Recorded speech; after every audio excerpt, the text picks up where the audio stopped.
Hello, bachcho. Let's see the question. Match the following column 1 and column 2. When oscillation on spring are compared with LC oscillation. तो आपसे पूछ रहा column 1 column second. Option A B C D E F में क्या है? Mass, force constant, displacement, velocity, mechanical energy and E is equal to half K X square plus half M. और column second में क्या? 1 2 3 4 5 6.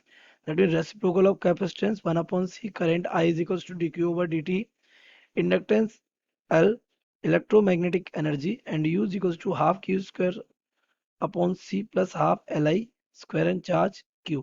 तो option A बोल रहा है ए का फर्स्ट, बी का फिफ्थ, सी का फोर्थ, डी का थर्ड, ई का टू और एफ का सिक्स. ऑप्शन बी बोला ए का सिक्स, बी का फोर, सी का सेकेंड, डी का थ्री, एफ का सॉरी ई का फर्स्ट और एफ का five.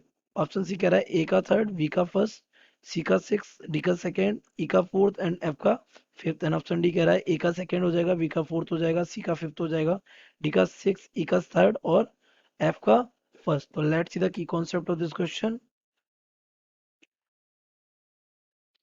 The key concept of this question is, सबसे पहले आप ऑसिलेशन ले लीजिए. किसके? ऑसिलेशंस ऑफ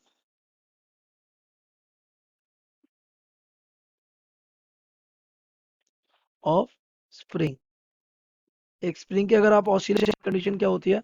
ये रेजिडेंट होता है, यहाँ पर एक स्प्रिंग होती है ना. यहाँ एक बॉडी होती है जो कि जिसको हम क्या कर देते हैं, यहाँ से एक्स डिस्टेंस क्या कर देते हैं, डिस्प्लेस. बॉडी हमारी यहाँ एक्स डिस्टेंस दूर पहुंच जाती है, तो इसको वापस ले जाने के लिए एक फोर्स लगता है F. That force is directly proportional to what? X. अगर इस पे आप डायरेक्शन चेक करेंगे तो डायरेक्शन के लिए यहाँ क्या लग जाएगा? Minus sign. कांस्टेंट आता है माइनस का K X. That K is what? Spring constant. इसके को क्या कहते हैं? Spring constant. तो यहाँ से अगर आप इसको मैच करेंगे then you will get F. F को हम लिख देंगे मास इनटू एक्सेलरेशन. ये हो जाएगा माइनस का के एक्स ऑफ वेक्टर. तो यहाँ से हमारा ए लिखा जाएगा D two X over D T square, यानी क्योंकि आपको पता है डबल डिफरेंशियल ऑफ डिस्प्लेसमेंट होता है ये. तो ये हो जाएगा माइनस का K upon M of X vector. तो ये हमारा हो जाएगा D two X vector upon D T square और प्लस का के अपॉन एम. और यहाँ हो जाएगा X vector is equal to zero. It is for किसके लिए? For mechanical system. किसके लिए? Mechanical oscillation. अब क्या करते हैं? For electric oscillation. कौन से ऑसिलेशन की बात लेकर लेते हैं? Electrical oscillation. तो आपने यहाँ पे क्या किया?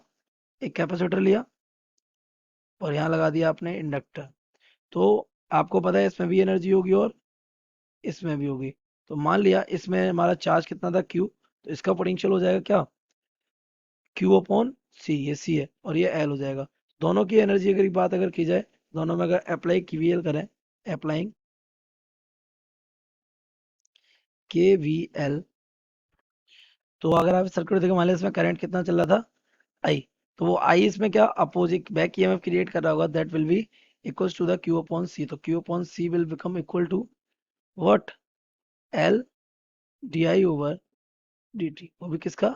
माइनस का. तो इसको उधर लेके जाएंगे तो ये हो जाएगा L and this is D I over D T plus का हो जाएगा Q upon C and is equals to zero. तो यहाँ से अगर हम एल का डिवाइड कर दें तो ये हमारा देखो, इसको पहले तो एल को यही रहने दो. This becomes equal to the D over D T. और ये आई की जगह मैं लिख सकता हूँ क्या? D Q over D T. ये तो प्लस का हो जाएगा Q upon C is equal to zero. ये हमारा एल, ये हो जाएगा D two Q over D T square plus का Q upon C is equal to क्या हो जाएगा? जीरो. तो अगर हम इसको मैच करेंगे तो अगर आप कंपेयर कर पा रहे हो तो ये एक्सेलरेशन के साथ यहाँ पर मास लगा हुआ था. क्या लगा हुआ था? तो मास. तो on comparing mass is what? Inductor. तो अगर मैं बात करूँ मास इज व्हाट? इंडक्टर. तो मास का हो जाएगा थर्ड से रिलेशन. तो ए का हमारा आ जाएगा थर्ड.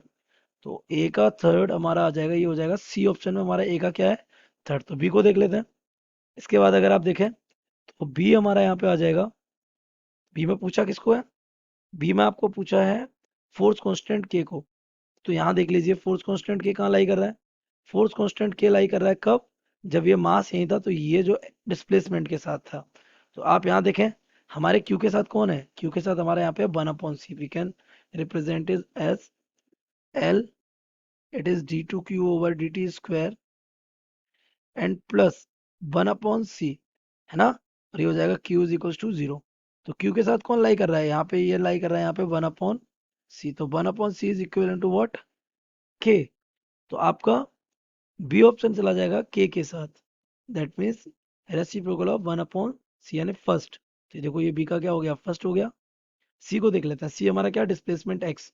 तो आप देखिए हमारा डिस्प्लेसमेंट क्या था यहाँ पे, इट इज वॉज एक्स, और यहाँ पे क्या है क्यू। ये किससे मैच कर जाएगा, डिस्प्लेसमेंट जाएगा कि चार्ज क्यू के साथ, किधर गया, ये 6। यानी सी का हो जाएगा 6, सी का हो जाएगा 6। D velocity, D x over D T, ये हमारा जा रहा है D Q over D T के साथ, ये सेकेंड। डी का हो जाएगा सेकेंड। ई का हो जाएगा, ई बोल रहा है व्हाट, मैकेनिकल एनर्जी। अब मैकेनिकल एनर्जी क्या होती है बेटा, mechanical energy is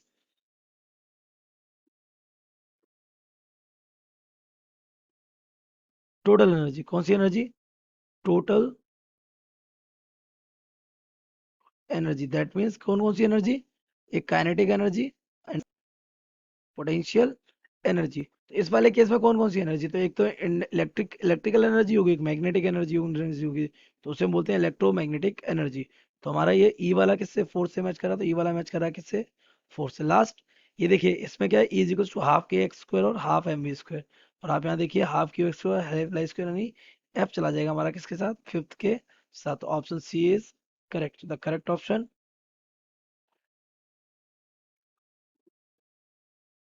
C. I hope you have understood it well. Best of luck.